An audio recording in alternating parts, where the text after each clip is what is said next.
நம்முடைய பிதாவாகிய கடவுளிடமிருந்தும் ஆண்டவராகிய இயேசு கிறிஸ்தனிடமிருந்தும் உங்கள் யாவருக்கும் கிருபையும் சமாதானமும் உண்டாவதாக. ஆமேன். இந்த நாளுக்கென்று தெரிந்து கொள்ளப்பட்டிருக்கின்ற அருளுரை பகுதியை நான் வாசித்து உங்களை இந்த அருளுரைக்குள் அழைத்து செல்கின்றேன். ஏற்கனவே நாம் வாசிக்க கேட்ட சுவிசேஷ பகுதியில் அது அடங்கி இருக்கிறது. நான் பொது மொழிபெயர்ப்பிலிருந்து இந்த திருவசனங்களை நான் வாசிக்கிறேன்.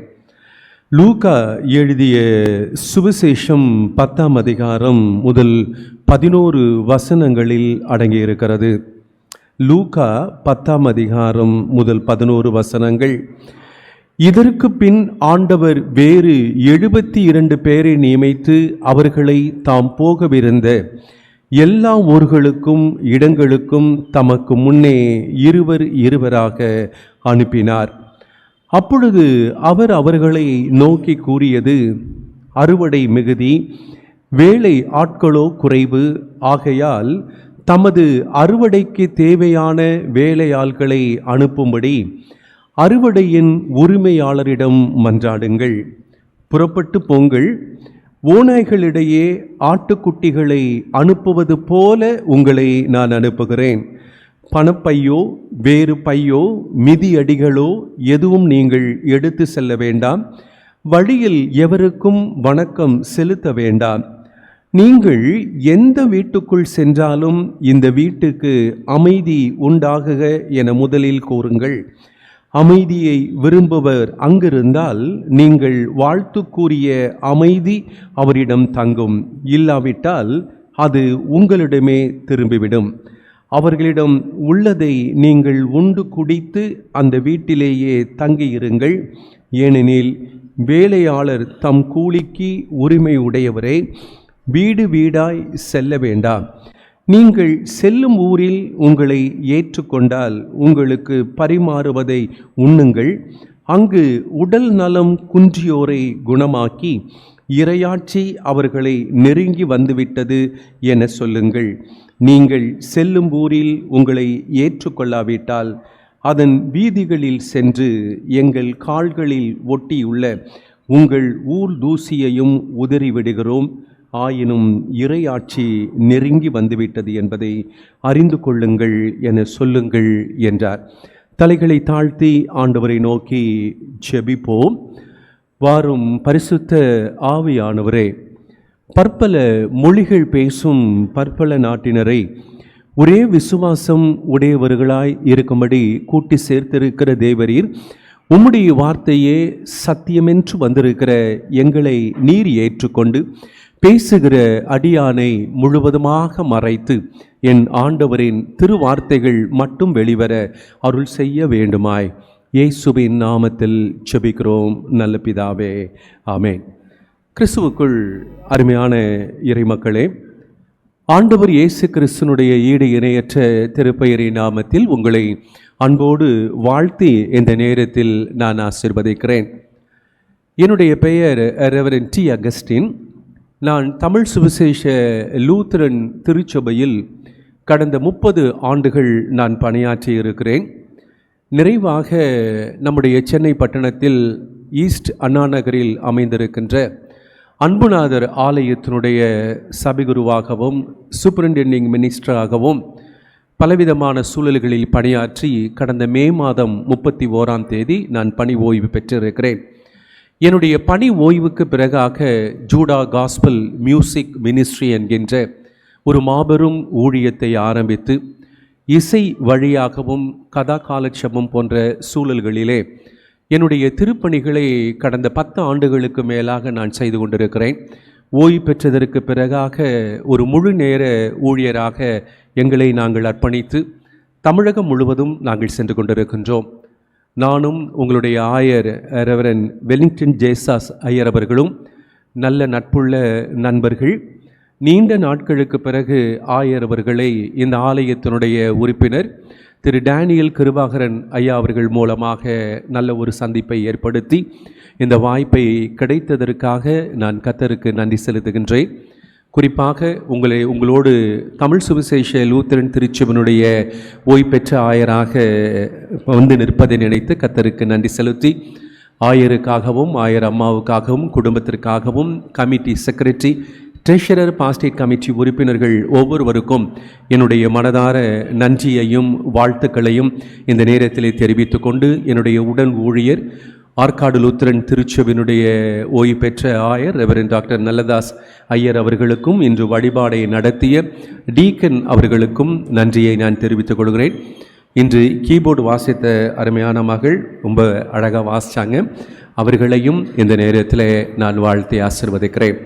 நான் எப்பொழுதும் அருளுரையை ஆற்றுவதற்கு முன்பாக ஒரு பாடலோடு இறைமக்களை அழைத்து செல்லுவேன். இன்றும் நான் ஒரு பாடலோடு என்னுடைய ஜோடா காஸ்பல் மியூசிக்கினுடைய இசை இயக்குனராக இருக்கக்கூடிய இன்ஜினியர் பீட்டர் நவீன் தங்கராஜ், என்னுடைய அன்பு மகன், நாங்கள் இருவரும் இந்த இசையோடு கூடிய ஒரு பாடலை நான் பாடுகின்றேன். இன்று தென்னிந்திய திருச்சபை கொடுத்திருக்கிற தலைப்பு ஆர்டைன்டு மினிஸ்ட்ரி ஃப்ராக்ரன்ஸ் ஆஃப் கிரைஸ்ட், அருட்பொழிவு திருப்பணி கிறிஸ்துவின் நறுமணம் என்கின்ற சிந்தனையில் நாம் ஆண்டவருடைய செய்தியை கேட்பதற்கு முன்பாக, ஆண்டவரோடு செலவிடுகின்ற ஒவ்வொரு நிமிடமும் வீணாக போவதில்லை, நம்மை பலவானாய் மாற்றுகிறது. இன்னைக்கு கேட்ட சுவிசேஷ பகுதியும் ஒரு ஆற்றல் மிக்கதாக இருக்கிறது. இறைவா, இன்றைய செய்தி, இந்த வாரத்தினுடைய ஆன்மீக உணவு, எங்களுக்கு செலவிடப்படுகின்ற இந்த அருளுரையின் நேரம் ஒரு புதிய பலத்தை கொடுக்க அருள் செய்யும் என்கின்ற உன்னத ஒப்படைப்போடு இந்த பாடலோடு நாம் செய்திக்குள் கடந்து செல்லுவோம்.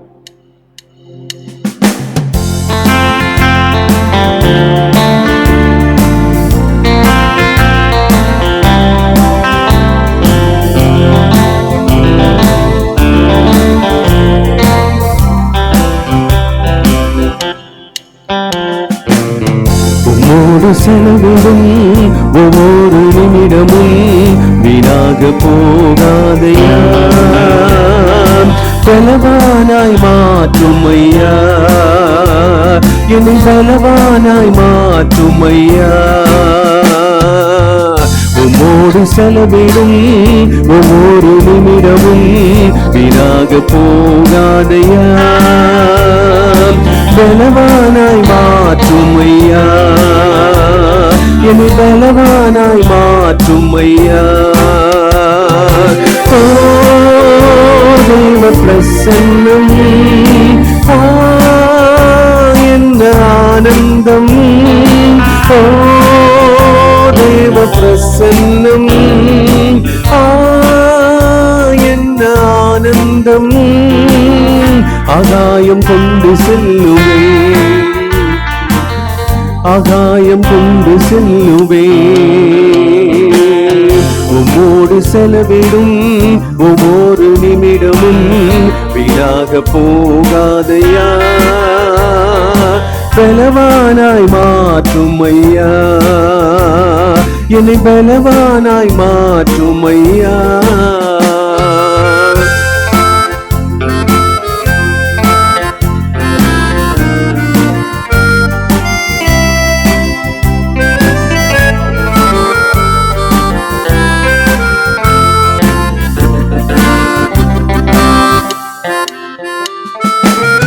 வானத்திலே தூதரெல்லாம் பரிசுத்த தேவன் என்று பணிகிறார்களே,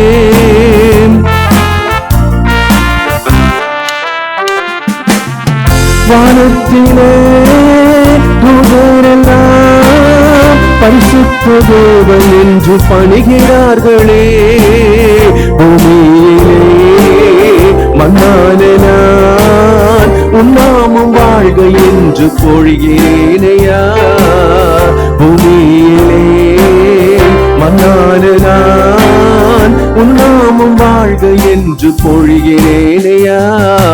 ஓ தேவ பிரசன்னம், என்ன ஆனந்தம், ஓ தேவ பிரசன்னம், என்ன ஆனந்தம், ஆகாயம் கொண்டு செல்லுவேன். ஆகாயம் கொண்டு செல்லுவேன். உம்மோடு செலவிடும் ஒவ்வொரு நிமிடமும் வீணாக போகாதையா. பலவானாய் மாற்றும் ஐயா, என்னை பலவானாய் மாற்றும் ஐயா.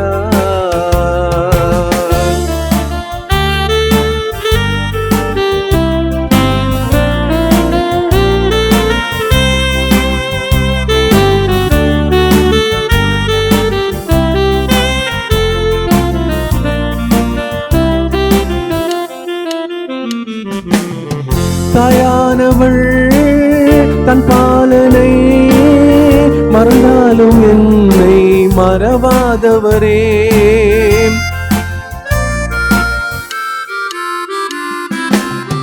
தாயானவள் தன் பாலனை மறந்தாலும் என்னை மறவாதவரே.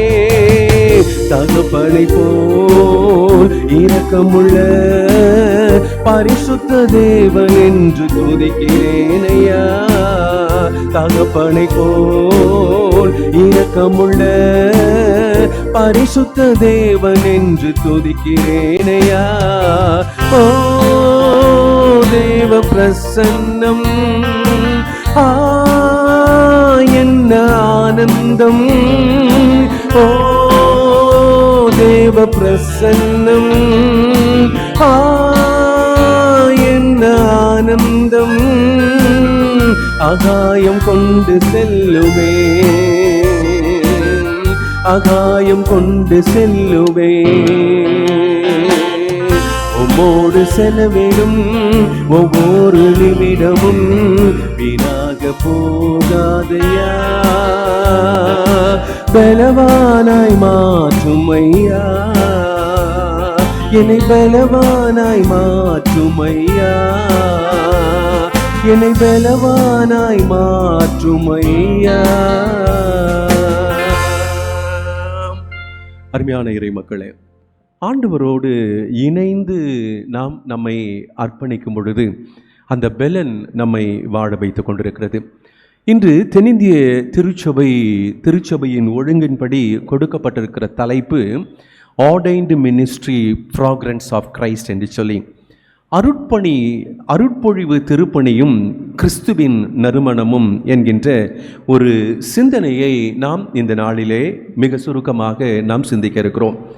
இந்த வாசிக்க கேட்ட இந்த லூக்கா எழுதிய சுவிசேஷம் அருளுரை பகுதி த மிஷன் ஆஃப் த 72, அதாவது 72 சீடர்களை அனுப்புகிறதை நீங்கள் அங்கு பார்க்கலாம்.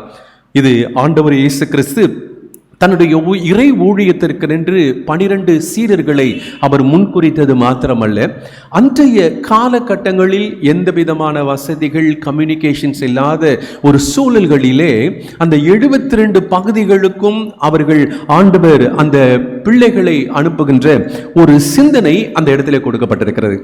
இந்த பிள்ளைகளை 72 நபர்களை அந்த இடத்தில் அனுப்பும் பொழுது ஆண்டவர் திருவாய் மலர்ந்து சொல்லுகின்ற வார்த்தை என்ன தெரியுமா? The harvest is plentiful, but the labors are few. Therefore, ask the Lord of the harvest to send out labor into his harvest என்று ஆண்டவர் சொல்கிறார். அதாவது அறுவடை மிகுதி, வேலையாட்களோ குறைவு. ஆகையால் தமது அறுவடைக்கு தேவையான வேலையாட்களை அனுப்பும்படி அறுவடையின் உரிமையாளரிடம் மன்றாடுங்கள். அருமையான இறை மக்களே, இன்னைக்கு இந்த ஆர்டைன்டு மினிஸ்ட்ரி அருட்பொழிவு பெற்ற திருப்பணி செய்து கொண்டிருக்கிறது பேராயர் மாத்திரமல்ல, ஆயர்கள் மாத்திரமல்ல, இறை மக்களாக அழைக்கப்பட்டிருக்கிற நீங்கள் இந்த ஆயர் பணியில் உங்களை அதிகமாக நீங்கள் இணைத்துக் கொள்ள வேண்டும். ஆகவே தான் திருச்சபை ஒரு நல்ல சிந்தனையை நம்மிடத்தில் கொடுக்கிறது. நான் கிட்டத்தட்ட 30 ஆண்டுகளுக்கு மேலாக தமிழ் சுவிசேஷ லூத்தரன் திருச்சபை மதுரையில் ஆரம்பித்து கம்பம், கூடலூர் போன்ற பகுதிகள், அதைத் தொடர்ந்து சிதம்பரம், செங்கல்பட்டு, தாம்பரம், நிறைவாக சென்னை அண்ணா நகரில் நிறைவு செய்திருக்கிறேன். எல்லா இடங்களிலும் என் ஊழியத்தில் ஆயர்களை விட இறைமக்கள் அதிகமாக இணைந்திருக்கிறார்கள். பல ஊழியங்கள் அதில் நீங்கள் பார்க்க போனோன்னா, என்னோடு வந்திருக்கிற மிஸ்டர் கிருபாகரன் அவர்கள் நம்முடைய சென்னை பட்டணத்தில் ஒரு ஹையர் செகண்டரி பள்ளிக்கூடத்தினுடைய பிஜி அசிஸ்டண்டாக இருந்தவர். அவர்கள் இந்த சென்னை பட்டணத்தில் 4 ஆண்டு காலங்கள் பணி ஓய்வெற்றதற்கு பிறகு முழு நேர ஊழியராக என்னோடு பயணம் செய்தார். அப்போ நான் நினைக்கும் பொழுது நான் ஆண்டவருக்கு நன்றி செலுத்துவேன். சமீபத்தில் ஒரு கைவிடப்பட்ட நிலையில் இருக்கக்கூடிய ஒரு திருச்சபையில் ஒரு 80 லட்சத்திற்கு ஒரு ஆலயத்தை கட்டி நாங்கள் திருநிலைப்படுத்தி ஏப்ரல் 27ஆம் தேதி அதை ஆசீர்வதித்தோம். இது கடவுளுடைய அந்த அருட்பொழிவு திருப்பணி என்பது நாம் செய்த அந்த திருப்பணியினுடைய கிறிஸ்துவனுடைய நறுமணம் வீசுகிறதாக இருக்க வேண்டும். ஆகவே அதே மாதிரி கிருபாகரன் டேனியல் ஐயா அவர்கள், ஐயா எங்களுடைய சர்ச்சில் நீங்கள் ப்ரீச் பண்ணணும் அப்படின்னு சொல்லி அவர் அழைக்கும் பொழுது இயேசுனுடைய நறுமணத்தை கொண்டு வருகிற சூழல். ஆகவே தான் ஆண்டவர் சொல்ல, கோ ஆன் யுவர் வே, புறப்பட்டு பொங்கல் என்று சொல்லி கடவுள் இந்த அன்பு கட்டளையை அந்த இடத்துல கொடுக்கிறார். அப்ப இந்த லூக்கா எழுதின சுவிசேஷம் 10ஆம் அதிகாரம் முதல் 11 வசனங்களை அங்கு ஆண்டவர் சொல்லும் பொழுது 3 காரியங்களை பார்க்கலாம். முதலாவதாக sending out. Jesus is sending his disciples into the world. இயேசு தம்முடைய சீடர்களை உலகிற்கு அவர் அனுப்புகின்றார். மத்தேயு எழுதிய சுவிசேஷம் 28ஆம் அதிகாரத்தை நீங்கள் வாசித்து பார்ப்பீர்கள் என்று சொன்னால், நீங்கள் புறப்பட்டு போங்கள், உலகம் எங்கும் கடவுளுடைய அந்த நாமத்தை மகிமைப்படுத்தி பிதா குமாரன் பரிசுத்த ஆவியின் திரியேக நாமத்தினாலே அவர்களுக்கு ஞானஸ்நானம் கொடுங்கள், இதோ யுகம் முடிவு மட்டும் நான் உங்களுடனே கூட இருக்கிறேன் என்று சொல்லி ஆண்டவர் ஒரு கட்டளையை ஏற்றுக்கொண்டிருக்கிறார். Sending out. இன்று நம்முடைய தென்னிந்திய திருச்சபையில் உங்களை ஆண்டவர் புறப்பட்டு பொங்கல், கோ ஆன் யுவர் வே என்று ஆண்டவர் சொல்லுகிறார். இந்த சப்ஜெக்ட்ல இந்த செகண்ட் ஒன் இஸ் வல்னரபிலிட்டி, அதாவது பாதிப்பு. They are being sent out as lambs among wolves, highlighting their vulnerability. அதாவது ஆடுகளை ஓநாய்களுக்கு இடையே அனுப்புகின்ற ஒரு சூழ்நிலையை சொல்லி, அந்த ஆடுகள் ஓநாயினிடத்திலே செல்லும் பொழுது எந்த விதமான பாதிப்புகளை அவை சந்திக்கும் என்கின்ற ஒரு உண்மையையும் ஆண்டவர் இந்த இடத்துல சொல்லுகிறார். அப்ப ஆண்டவருடைய சுவிசேஷம் அறிவிக்க முடியாதபடி பல தடைகள் இருக்கிறத அன்றும் பார்த்தோம், இன்றும் நாம் பார்த்து கொண்டிருக்கிறோம். அன்று கள்ள தீர்க்கதரிசிகள் எழும்பி உயிர்த்தெழுந்த ஆண்டவருடைய வல்லமையினுடைய மகிமையை சீர்குலைத்து கொண்டிருக்கின்ற நேரத்தில் இந்த 12 சீடர்களோடு கூட இந்த 72 திருத்தூதுவர்களை அவர் அனுப்பி அந்த ஊழியத்தை செய்ய ஆண்டவர் அனுப்புகின்றார். மூன்றாவது இந்த பதில பார்த்தீங்கன்னா ப்ரிப்பேர்ட்னஸ், அதாவது தயார் நிலையில் வைக்கின்றார். Jesus instruct them to be prepared and discerning in their mission. இயேசு அவர்களை தங்கள் பணியில் தயாராகவும் விவேகமாகவும் இருக்க ஆண்டவர் வலியுறுத்துகிறதை நீங்கள் அங்கு பார்க்கலாம். புறப்பட்டு போங்கள் என்று சொல்லி நீங்கள் போங்க, உங்களுக்காக வழியில் எதையும் நீங்கள் எடுத்துக்கொள்ள வேண்டாம் என்று சொல்லி நீங்கள் செல்லுகிற இடத்திலே அந்த வீட்டிற்கு சென்று அமைதி உரித்தாகுக என்று சொல்லி அவர்களிடத்திலே அவர் சொல்லுகிறார்.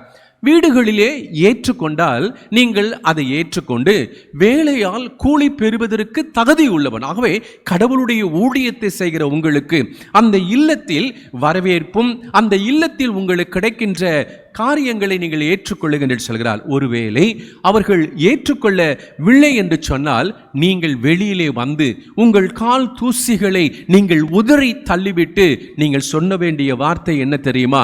இதோ கடவுள் ராஜ்யம் சமீபத்தில் இருக்கிறது என்கிறதை நீங்கள் அவருக்கு அறிவுகள் என்று சொல்லி. அருமையான இறைமக்களே, இந்த நாளிலும் கூட ஆண்டவர் நம்ம இந்த சென்னை பட்டணத்திற்குள் அழைத்து அநேக நல்ல பொறுப்புகளை கொடுத்திருக்கிறார். அநேக ஆசீர்வாதங்களை ஆண்டவர் கொடுத்து நீங்கள் புறப்பட்டு போங்கள் என்று சொல்லுகிற அந்த ஆண்டவருடைய சத்தத்திற்கு நாம் செவிசாய்த்து கொண்டிருக்கிறோமா? அந்த சத்தத்திற்கு செவிசாய்க்க முடியாதபடி நம்மிடத்தில் என்னென்ன தடைகள் இருக்கிறது, என்னென்ன பலவீனங்கள் இருக்கிறது என்பதை குறித்து இந்த நேரத்தில் நாம் ஆராய்ந்து, இந்த அருட்பொழிவு திருப்பணி என்பது பேராயிருக்கும் ஆயர்களுக்கும் மற்றும் ஊழியக்காரர்களுக்கும் மட்டும் உரியதல்ல, நம் ஒவ்வொருவருக்கும் மேல் விழுந்த அது கடமையாக இருக்கிறது. அந்த கடமையை நாம் நிறைவேற்றும் பொழுது இயேசுவினுடைய அந்த நறுமணம் வெளி வீசுகிறதா என்கிறதை நாம் சிந்தித்து பார்க்கலாம்.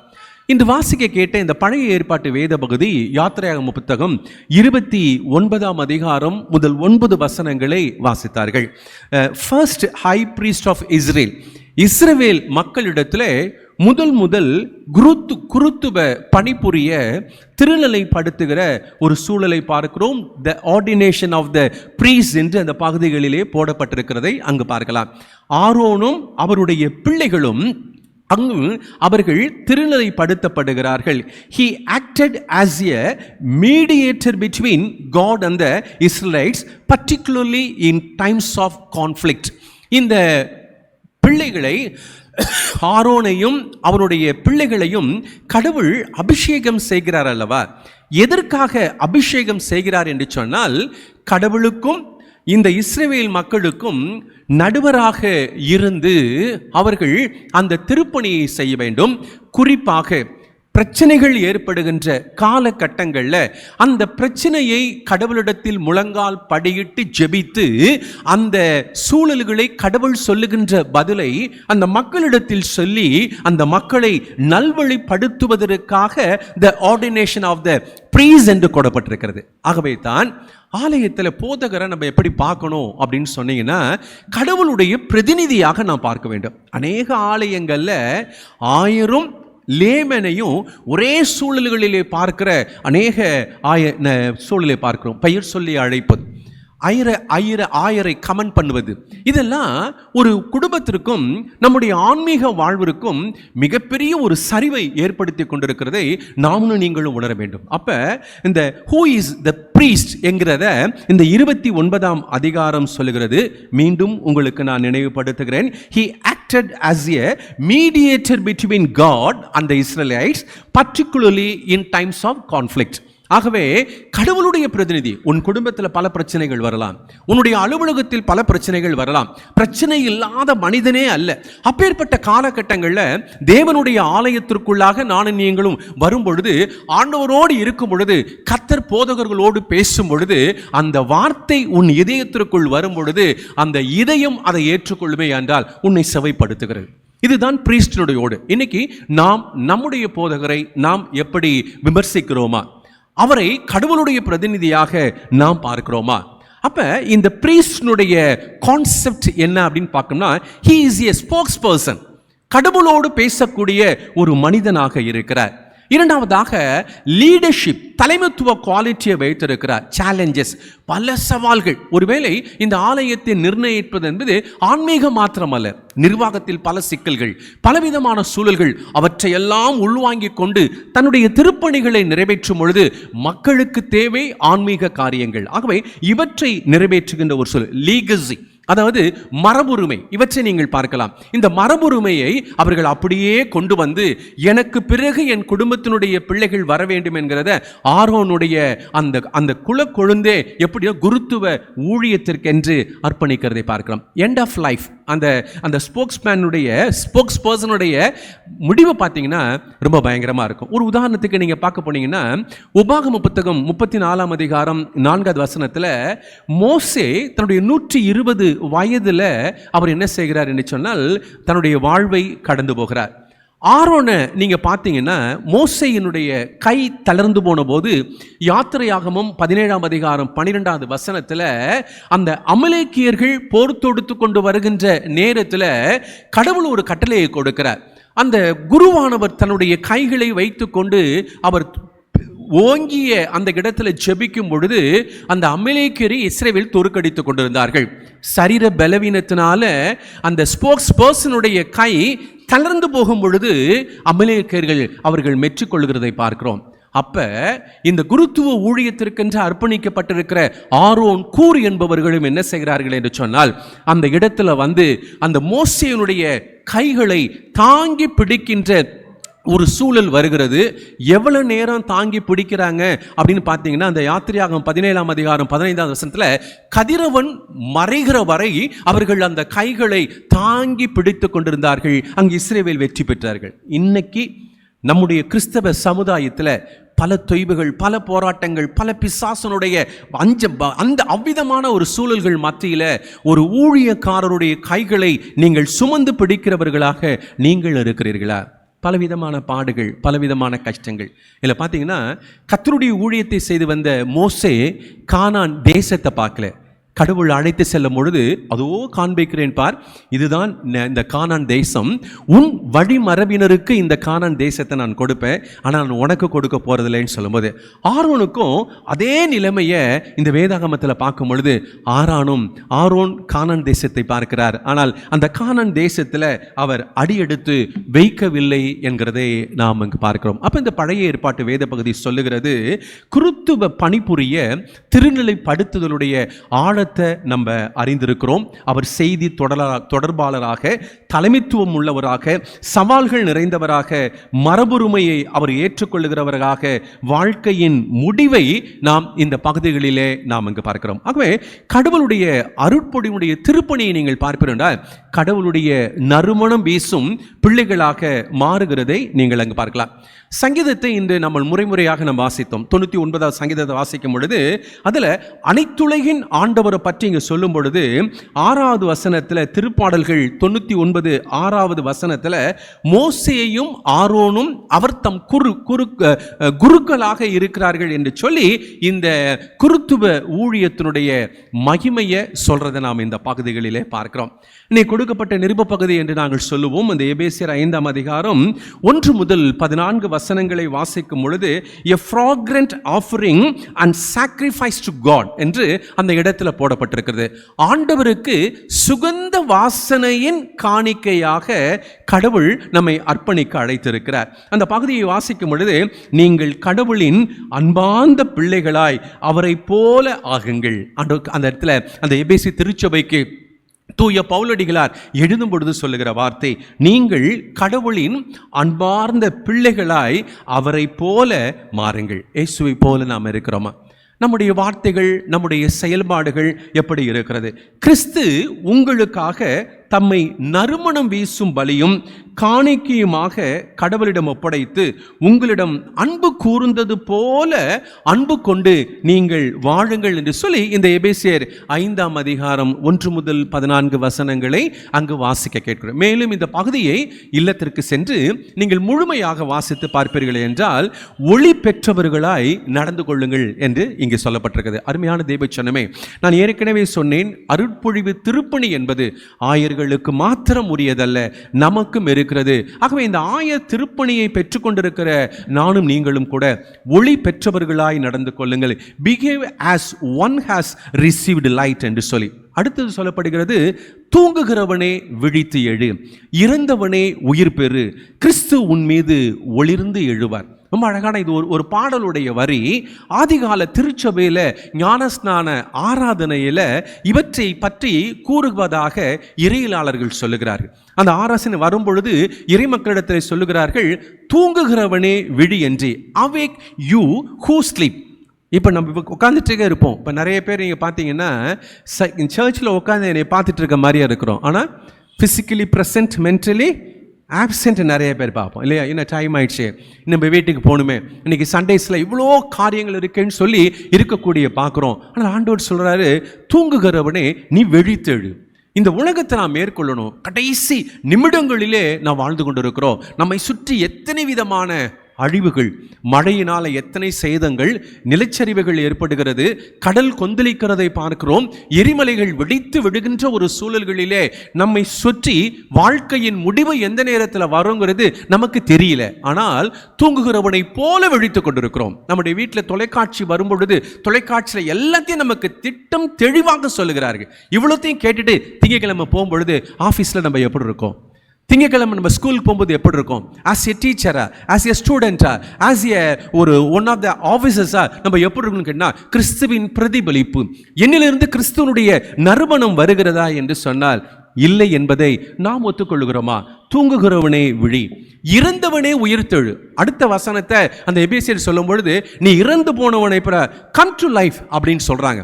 அப்போ நான் நல்லா தானே இருக்கிறேன், நல்லா பேசுகிறேன், நல்லா சாப்பிட்றேன், இருக்கிறேன்னு சொல்லும்போது, ஆனால் தூய பவுலடிகளார் இந்த எபேசு திருச்சபைக்கு எழுதும் பொழுது அவர் சொல்லுகிறார், இறந்தவனே உயிர்படு என்று சொல்லுகிறார், கம் டு லைஃப் என்று சொல்லி. அப்போ ஆண்டவரே, நான் தூங்குகிறவனாக இறந்து போகிறவனாக நான் இருக்கிறேனா?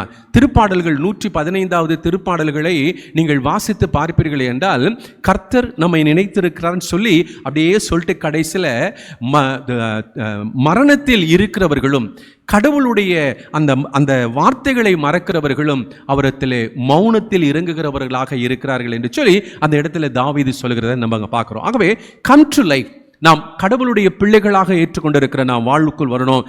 கிறிஸ்து உன் மீது ஒளிந்தருளுவார். நீ தூங்கி கொண்டிருக்கிறவனாகவும் நீ இறந்தவனாக நீ வாழ்ந்து கொண்டிருந்தால் கடவுள் உன்கிட்ட வரமாட்டாரு. ஆகவே கிறிஸ்து உன் மீது ஒளிந்து அருள்வார் என்று சொல்லி, Christ will shine on you என்று சொல்லி கடவுள் நம்மை அழைத்திருக்கிறார். அருமையான தேவ சொன்னமே, இந்த சிந்தனைகளை நாம் ஏற்றுக்கொண்டிருக்கிறோம். Behave as one who has received light. ஆண்டவரில் நாம் ஒளி பெற்றவர்களாக நாம் இருக்கிறோமா? அப்போ ஒளி பெற்றவர்களாய் நாம் இருப்போம் என்று சொன்னால், இந்த லூக்கா எழுதிய சுவிசேஷம் 10ஆம் அதிகாரத்தில் ஆண்டவர் கூப்பிட்டு கோ ஆன் யுவர் வே, புறப்பட்டு போங்கள் என்று சொல்கிறார். இன்னைக்கு நான் சர்ச் முடிஞ்சோடனே என் போதகரோடு நான் காஸ்பல் மினிஸ்ட்ரிக்கு போயிருக்கிறேனா? இல்லை ஆண்டவருக்காக நான் என்ன திரு ஊழியங்களை செய்திருக்கிறேன்? இந்த 1.5 hours நான் செலவு பண்ணது இட் இஸ் எனஃப்னு சொல்லி இருந்தேன்னா, நான் தூங்குகிறவனாக நான் இருக்கிறேன், இருந்தவனாக நான் இருக்கிறேன், கிறிஸ்து என் மீது ஒளிரவில்லை என்கிறத நம்மால் உணர முடிகிறதா? இந்த பகுதியை நீங்கள் வாசிக்கும் பொழுது அப்படியே 9ஆம் அதிகாரத்துக்கு, லூக்கா 9ஆம் அதிகாரத்தில் போய் 57 52 வசனங்களை நீங்கள் வாசி பார்த்தீங்கன்னா அங்கு ஒரு கேள்வி வருது. would be followers of Jesus. நீங்கள் இயேசுவை பின்பற்றுகிறவர்களாக இருக்கிறீர்களா என்கின்ற ஒரு கேள்வி அங்கு வருகிறது.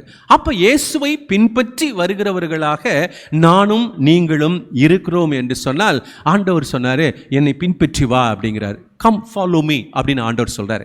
அப்ப ஆண்டவர் சொல்லுகின்ற இந்த வார்த்தை, இந்த அப்போஸ்தலிக் மினிஸ்ட்ரி என்று சொல்லக்கூடிய திருப்பணி சார்ந்த பணிக்கு கடவுள் நம்மை அனுப்புகிறத நாம் இந்த இடங்களில் பார்க்கிறோம். அப்ப கடவுள் அந்த திருப்பணிக்கு நம்மை அழைக்கும் பொழுது 3 காரியத்தை இதயத்தில் வச்சுக்கணும். முதலாவதாக அன்கண்டிஷனல் கமிட்மெண்ட் என்று சொல்லுகிறார். அப்போ இந்த திரு ஊழியத்தில் இந்த திருப்பொழிவு திருப்பணி ஊழியத்தில் கடவுளுடைய நறுமணம் வீச வேண்டும் என்று சொன்னால் அன்கண்டிஷனல் கமிட்மெண்ட், நிபந்தனையற்ற உறுதிப்பாடு. நான் ஐயர் கூப்பிட்றாரு, இன்னைக்கு எங்கள் அப்பாட்ட சொல்லலை, எங்கள் அம்மாட்ட சொல்லலை, என்னுடைய இருக்குது வேலைகள் இருக்குன்னு சொல்லி நாம் பல சாக்கு போக்குகளை நாம் சொல்லி கொண்டிருமே என்று சொன்னால் இயேசுவின் ஃபாலோயர்ஸை நம்ம வர முடியாது. லுக்கிங் ஃபார்வர்ட் நாட் பேக், அதாவது எப்பொழுதுமே பின்னோக்கி அல்ல முன்னோக்கி நம்முடைய காரியங்கள் இருக்கணும். இறைவா, நீர் கொடுத்த இந்த உயிர் மூச்சு, நீர் கொடுத்த இந்த உயிர் வாழ்க்கையில் நீ என்ன செய்யணும்னு கேட்டீங்கன்னா, நான் உம்மை நோக்கி நான் வரணும், பின்னோக்கி அல்ல முன்னோக்கி என்று சொல்லி ராடிக்கல் டிசைல்ஷிப் என்று சொல்லலாம். அதாவது தீவிரமான ஒரு சீடத்துவத்தை நாம் ஏற்றுக்கொள்ள வேண்டும் என்று சொல்கிறார். அப்போ இந்த unconditional commitment, looking forward not back, radical டிசைல்ஷிப்பை இவற்றை ஏற்றுக்கொள்வோம் என்றால், இந்த 72 சீடர்களை அன்று அழைத்தார் அல்லவா, இன்றும் ஆண்டவர் அழைக்கும் பொழுது நாம் போலாம், ஃபாலோ மீ என்று ஆண்டவர் சொல்லுகிறார். அருமையான தேவ சொன்னமே, இந்த சத்தம் நம் காதுகளிலே விழுகின்றதா? அப்போ ஆண்டவர் கூப்பிடும் பொழுது இந்த இடத்துல சொல்லுகிற வார்த்தை என்னவென்றால், நீ எங்கே சென்றாலும் நான் உம்மை பின்பற்றுவேன் அப்படின்னு சொல்லி இந்த லூக்கா 9ஆம் அதிகாரத்தில் சொல்லும் பொழுது ஆண்டவர் சொல்லாரு, நரிகளுக்கு குழிகள் உண்டு, பறவைகளுக்கு கூடு உண்டு, ஆனால் ஆண்டவருடைய மகனுக்கோ தலை சாய்க்க இடமில்லை என்று சொல்லி இந்த ஊழியத்திற்கு வருவதனால ஏற்படுகின்ற கஷ்டங்களை அந்த இடத்துல அவர் சொல்லும் பொழுது அவர் ஆண்டவருடைய ஊழியத்திற்கு வர மறுக்கிறார். இரண்டாவதாக, நான் என்னுடைய உறவினர் ஒருவர் இறந்து விட்டார், அவரை நான் அடக்கம் செய்து விட்டு வருகிறேன் என்று சொல்லி இயேசுவின் இடத்துல சொல்றாங்க. அப்போ ஆண்டவர் சொல்வாரு, மரித்தவரே அடக்கம் செய்யட்டும் என்று சொல்லி அவர்கள் அந்த இடத்துல அவர் தள்ளி போடுகிறதை அங்கு பார்க்கிறோம். இயேசுவின் அழைப்பை புறக்கணிக்கும் பொழுது தான் இந்த 10ஆம் அதிகாரத்தில் 72 பேரை அழைக்கிறார். மூன்றாவதாக, சாமி நீங்கள் சொல்லிட்டீங்க, நீங்கள் சொன்னதுக்கு அப்புறம் நான் போய் எங்கள் வீட்டில் அனுமதி வாங்கிட்டு வரேன் அப்படின்னு சொல்லி மூன்றாம் அவன் சொல்கிறான். ஆண்டவர் சொல்வார், கலப்பையில் கை வைத்தவன் பின்னோக்கி நீ பார்க்கக்கூடாது என்று சொல்லி ஆண்டவர் சொல்லுகிறார். அப்படி நம்ம பார்த்துட்டுனா நம்ம இறையாட்சிக்கு நாம் உட்பட தகுதியற்றவர்களாக நாம் இருக்கிறோம் என்று சொல்லி கடவுள் இதை அழைக்கிறதை பார்க்கிறோம். ஆகவே அருமையான தேவ சொன்னமே, நம்முடைய வாழ்க்கையில் பல சோர்வுகள், பலவிதமான கடினமான நேரங்கள் வருகின்ற நேரத்தில் ஆவியானவர் துணை கொண்டு நாம் இதயத்தில் பேசணும். ஆண்டவரே, என்னுடைய ப்ரொஃபஷன்ஸ், என்னுடைய குடும்ப சூழலிலிருந்து உம்முடைய நறுமணம் வீசும் நல்ல ஒரு மனிதராக நான் வாழ்வது எப்படி என்று காத்திருக்கும் பொழுது கடவுள் உன்னை சந்திக்க வருகிறார். இந்த லூக்கா 5ஆம் அதிகாரத்தை பார்த்தீங்கன்னா, ஆண்டவர் சீடர்களை அழைக்கும் பொழுது அவர் சொல்வார், அந்த இடத்துல அந்த சீமோனையும் அந்த பேதுருவையும் அவர்களை யாக்கோப்பு யோவான் இவர்களை அழைக்கும் பொழுது அவங்க மனநிலை எப்படி இருந்துச்சுன்னா, when God pursues the frustrated, அதாவது கடவுள் விரக்தி அடைந்தவர்களை கடவுள் அழைக்கிறார். இன்னைக்கு என்னுடைய வாழ்க்கையிலும் உங்களுடைய வாழ்க்கையிலும் பல சூழல்கள், ஒருவேளை என்கிட்ட பணம் இல்லாமல் இருக்கலாம், என்னுடைய குடும்பத்தில் பல கஷ்டங்கள் இருக்கலாம், என்னுடைய பணித்தலங்களில் பலவிதமான அழுத்தங்கள் இருக்கக்கூடிய அந்த காலகட்டங்களில் ஆண்டவருடைய அழைப்பு வரும் பொழுது கடவுள் என்ன செய்கிறார் என்று சொல்ல, நம்ம அழைக்கும் பொழுது நாம் தொய்ந்து போயிருக்கிறோம். ஆனால் அந்த நேரத்தில் ஆண்டவருக்கு நம்ம ஒப்பு கொடுத்தோம்னா, அந்த இரவு முழுவதும் மீன் பிடித்து வலையில் ஒன்றுமே இல்லைன்னு சொல்லி வலையை எடுத்து அலசி கொண்டு வாழ்ந்த அந்த மனிதர்கள் ஏசாமி சொல்றாரு, மீண்டும் வலையை போடு அப்படின்னு சொன்ன உடனே அவன் சீமோன் வலையை போடுகிறான். வலை கிழியத்தக்கதாக கடவுள் ஒரு பெரிய அதிசயங்களையும் அற்புதங்களையும் கொடுக்கிறார். கடவுள் விரக்தி அடைந்தவர்களை தொடரும் பொழுது ஒரு அதிசயங்களை உங்கள் வாழ்க்கையிலே ஆண்டவர் செய்கிறவராக இருக்கிறார். ஆகவே இந்த பரிசுத்த ஓய்வு நாளிலே அருட்பொழிவு திருப்பணி கிறிஸ்துவின் நறுமணம் என்கின்ற இந்த சிந்தனைகளை த மிஷன் ஆஃப் த 72ல புறப்பட்டு போங்கள் என்று சொல்லி, கோ ஆன் யுவர் வே என்று சொல்லி ஆண்டவர் அழைக்கிறார் அல்லவா? அழைக்கிற அந்த சத்தத்தில் இவ்வளோ பெரிய உண்மைகளை ஆஸ் எ ப்ரீஸ்ட்ஹுட்டா எவ்வளோ பெரிய காரியங்களை செய்து தன்னுடைய கடைசி வாழ்க்கையில் எனக்கு கிடைக்க ஆசீர்வாதம் இல்லாலும் என் சந்ததிக்கு அந்த ஆசீர்வாதத்தை கிடைத்திருக்கிறது என்று சொல்லி ஆரோனும் கூரனுடைய புதல்வருடைய காரியங்கள் வெளிப்படுத்துகிறதை நாம் இங்கு பார்க்கிறோம். ஆனால் இந்த சென்னை பட்டணத்தில் மீட்கப்பட்ட தேவ ஜனமாக கிறிஸ்துவின் பிள்ளைகளாக வாழ்ந்து வருகிற நாம் கடவுளுக்காக நாம் வாழ்ந்து கொண்டிருக்கிறோமா? நம்முடைய தமிழகத்தில் நீதிபதி லக்ஷ்மண சுவாமி முதலியார்னு சொல்லிட்டு ஒரு மிகப்பெரிய ஒரு அட்வொகேட் இருந்தார். அவர் அட்வொகேட்டாக இருந்து அவர் நீதிபதியாக ப்ரொமோட் ஆகிறார். அந்த நீதிபதியாக அவர் ப்ரொமோட் ஆனதுக்கு பிறகு அவர் ஒரு வழக்கை சந்திக்கிறார். அது என்ன வழக்கு தெரியுமா? ஒரு பெண் ஒரு வழக்கை அந்த நீதிமன்றத்திலே கொடுக்கிறார். என்ன என்றால், என்னை பெற்றோர்கள் சிறு வயதிலேயே என்னை திருமணம் செய்து கொடுத்து விட்டார்கள். ஆகவே நான் சிறு பிள்ளையாக இருந்தேன். இப்பொழுது எனக்கு 17-18 வயதாக மாறுகிறது. எனக்கு படிக்க வேண்டும் என்கின்ற ஒரு ஆர்வம் இருக்கிறது.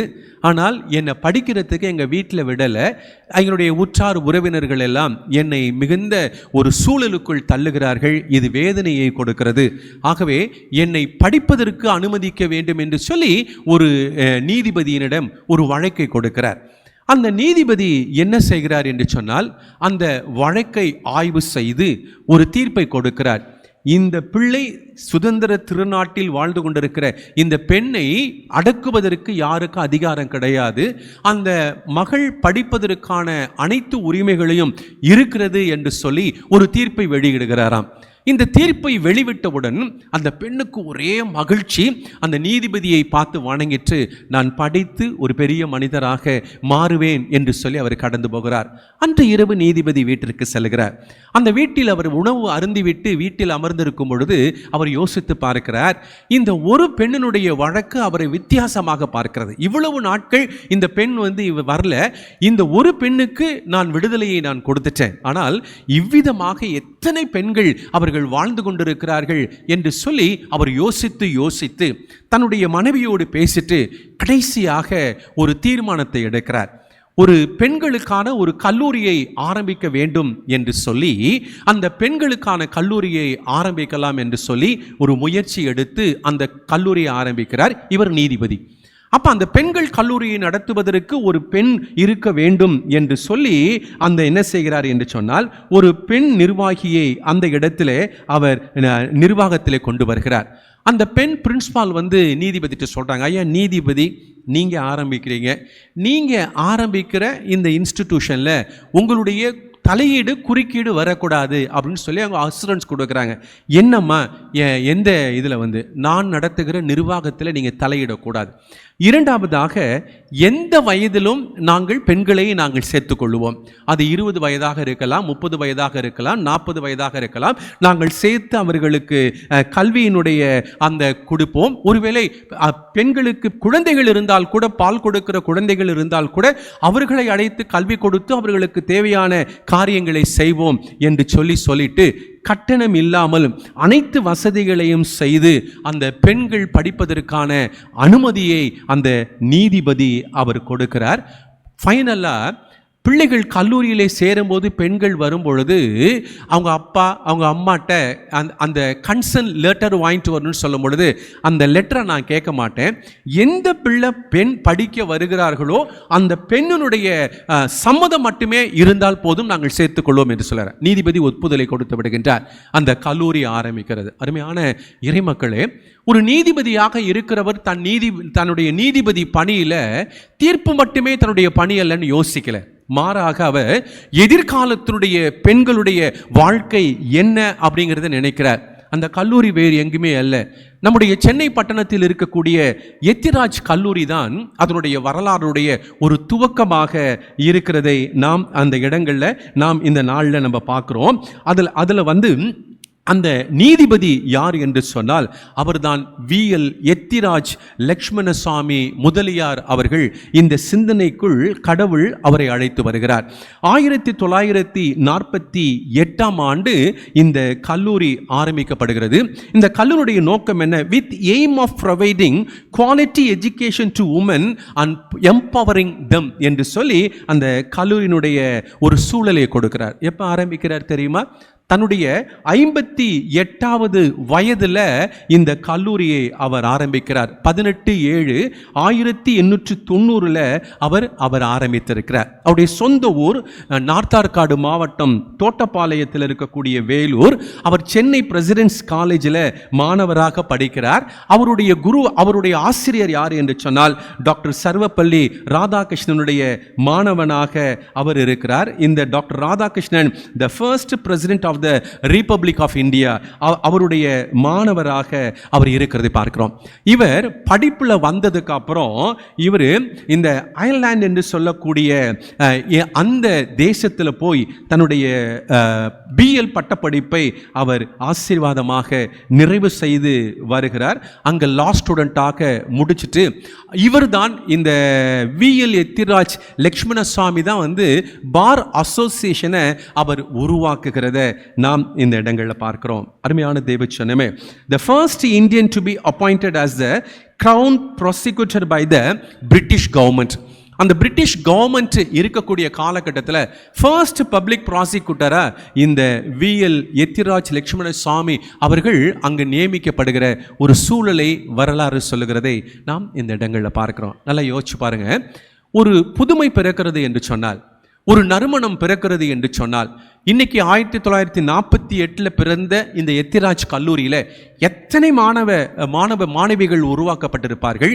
இந்த தேசத்தை அவர்கள் ஆளுகை செய்து கொண்டிருக்கிறார்கள் என்று சொன்னால், எத்தனையோ நீதிபதிகள் இருந்தார்கள், எத்தனையோ வழக்குரைஞர்கள் இருந்தார்கள். ஆனால் கடவுளுடைய ஆவியானவர் இந்த மனுஷனுடைய இதயத்திற்குள் இறங்கும் பொழுது அவர் இந்த உலகத்தை விட்டு கடந்து போனாலும் அவரின் வழியாக பெண்களுடைய அந்த நறுமணம் வீசிக்கொண்டிருக்கிறதை பார்க்கிறோம். அருமையான இறை மக்களே, ஒரு இயேசு கிறிஸ்துவை அறியாத அந்த தேவ மனிதன் வேதத்தை, மலைப்பொழிவு பிரசங்கத்தை கண்டிப்பாக அவர் படித்து இருப்பார். இந்த இன மக்களுக்கு இந்த பெண்களுக்கான காரியத்தை நிறைவேற்ற வேண்டும் என்கின்ற ஆவியானவர் தூண்டுதலை அவர் கொடுத்திருக்கிறார். இன்னைக்கு கிறிஸ்தவ சமுதாயத்தில் நம்முடைய மிஷனரிமார்கள் நம்மை உருவாக்கி எத்தனையோ பேர்கள் கொடுத்திருக்கிற இந்த நிறுவனங்களையும் இந்த திருச்சபைகளையும் நாம் எப்படி பார்த்து கொண்டிருக்கிறோம். ஆகவே ஒரு லா ஸ்டூடெண்ட்டாக தன்னை அர்ப்பணிக்கும் பொழுது எதிர்காலத்தில் நான் ஒரு நறுமணம் வீசும் ஒரு மனிதராக மாற வேண்டும் என்று சொல்லும் பொழுது கடவுள் அவரை எடுத்து பயன்படுத்தி கொண்டிருக்கிறார் அல்லவா? ஆகவே ஆண்டவருடைய அபிஷேகத்தை பெற்றிருக்கிற, ஞானஸ்நானம் பெற்று, திடுப்படுத்தல் பெற்று இறைவனுடைய அந்த அன்பை ஏற்றுக்கொண்டிருக்கிற நானும் நீங்களும் கூட இயேசுவுக்காக நம்ம ஒளி வீசணுங்க. ஆகவே தான் இந்த பகுதி நமக்கு சொல்லுகிறது என்னவென்றால், விளிம்பு நிலையில் உள்ள மக்கள், அதாவது மார்ஜினலைஸ்டு பீப்புள் என்று சொல்லலாம், மக்கள் இருக்கும் இடத்திற்கு நீங்கள் செல்லுங்கள் என்று சொல்லி ஆண்டவர் என்னை ஆசீர்வதிச்சிருக்கிறார். அப்போ அந்த அந்த அந்த நீதிபதி விளிம்பு நிலையில் இருக்கக்கூடிய பெண்களை அவர் தேடி சென்றார் அல்லவா, அவர்களுக்கு வாழ்க்கை கொடுத்து என்று அவர் மூலமாக எத்தனையோ பெண்கள் அந்த இடத்துல படித்திருக்கிறார்களே. இந்த எண்ணங்கள் ஏன் ஆண்டவரே என்கிட்ட இல்லை? அருள்பொழிவு பெற்றவர்கள் மற்றவர்களுக்காக வாழ்பவர்களாக இருக்க வேண்டும். நம்முடைய கிறிஸ்தவ சமுதாயத்தை தழுவாதவர்கள், இயேசுனுடைய அன்பை உணர்ந்தவர்கள் எல்லாம் மற்றவர்களுக்காக அவர்கள் வாழ்கிறவர்களாக இருந்திருக்கிறார்கள். மற்றவருடைய வாழ்க்கையில் இருள் நிறைந்த வாழ்க்கையை மாற்றுவதற்கு அவர்கள் தங்களை அர்ப்பணித்திருக்கிறார்கள். ஆகவே நானும் நீங்களும் கூட ஆண்டவருடைய பிள்ளையாக ஏற்றுக்கொண்டிருக்கிற நாம், ஆண்டவரே நான் சாதாரண ஒரு பணி செய்கிறேன், இந்த சென்னை பட்டணத்தில் சாதாரண ஒரு மனுஷனாக இருக்கேன், ஆனால் என்னுடைய வாழ்க்கையில் நான் செய்யக்கூடிய பணி ஒரு நறுமணம் வீசும் இயேசுவை பிரதிபலிக்கின்ற ஒரு பணியாக வர வேண்டும் என்று சொல்லி நாம் எண்ணுவோம் என்றால், நம்மை இந்த ஞாயிற்றுக்கிழமை ஆண்டவரிடத்தில் ஒப்படைப்போமே என்று சொன்னால், ஆண்டவர் நமக்கு ஒரு புதிய அற்புதத்தை செய்ய இருக்கிறார். மார்க் 5:28 12 வருடங்கள் இரத்தப்போக்கினால் பாதிக்கப்பட்ட அந்த பெண் நம்பிக்கையோடு ஆண்டவரின் ஆடையை அவள் தொட்டாள். அவள் ஆடையை தொட்டால் அவர் ஆன்மாவை தொட்டார். இன்னைக்கு அந்த விசுவாசத்தோடு, ஆண்டவரே என்ன ஆசீர்வதிச்சிருக்கீங்க, ஆகவே சமூகத்தின் ஓரத்தில் துரத்தப்பட்டவளை ஆடையின் ஓரம் தூக்கி நிறுத்தியதை போல என்னை நீர் பயன்படுத்தும் சொல்லி ஆண்டவரிடத்தில் நம்மை ஒப்படைப்போம் என்றால், நிச்சயமாக இந்த விஎல் எத்திராஜ் கல்லூருடைய ஃபவுண்டராக ஒரு புறமதத்து தேவ மனிதர் இன்றும் பேசப்படுகிறார் என்று சொன்னால், மற்றவர்களுக்காக நாம் நம்மை வாழ்வை அர்ப்பணிக்கும் பொழுது இயேசுவின் நறுமணம் கலந்த ஒரு பிள்ளையாக நாம் மாற முடியும். அப்பேற்பட்ட வாழ்வை இந்த நாளிலே நானும் நீங்களும் பெற்றுக்கொள்ள ஆண்டவர் நமக்கு அருள் செய்வாராக. ஆமேன். கண்களை மூடி ஆண்டவரை நோக்கி ஜெபித்து ஆண்டவர்கிட்ட பேசுங்க. இன்னைக்கு நமக்கு கேட்ட இந்த இறை செய்தி, ஆண்டவரே எனக்கு ஒரு பெரிய ஒரு சவால்களை உண்டு பண்ணணும்னு சொல்லி 72 நபர்களை அனுப்பிய நீர், அறுவடை மிகுதி வேலை ஆட்களோ குறைவு என்று சொல்லியிருக்கிறேங்க. ஆகவே அப்பேற்பட்ட ஆசீர்வாதத்தை உணர்ந்தவர்களாக நாங்கள் இந்த இல்லத்திற்கு திரும்ப நிற்கிருபை செய்ய வேண்டும் என்று சொல்லி ஆண்டவரிடத்தில் பாடுவோம். ஒரு பக்தன் பாடுகின்றான், உம்மை பாடாத நாவும் கேளாத செவியும் மகிமை இழந்ததே, பாரில் மகிமை இழந்ததே. ஆண்டவரே, இந்த செய்தியை கேட்டிருக்கிற நான் மற்றவர்களுக்கு அறிவிக்க என்னை ஒரு கருவியாக பயன்படுத்தும் சொல்லி ஆண்டவரிடத்தில் ஒப்படைப்போமா.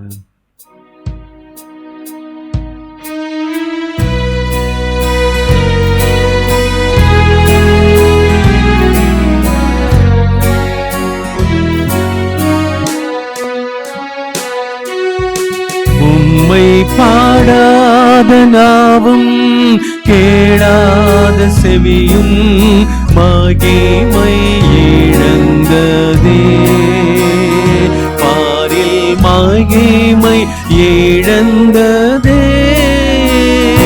உந்தன் சித்தம் செய்ய நித்தம்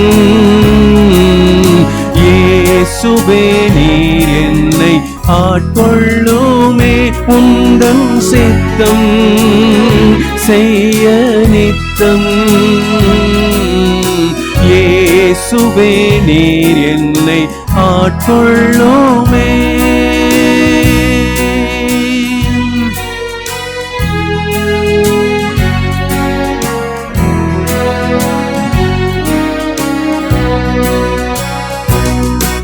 எந்தன் பாவத்தை போக்க பாரினில் வந்த பரனை போற்றுவேன்.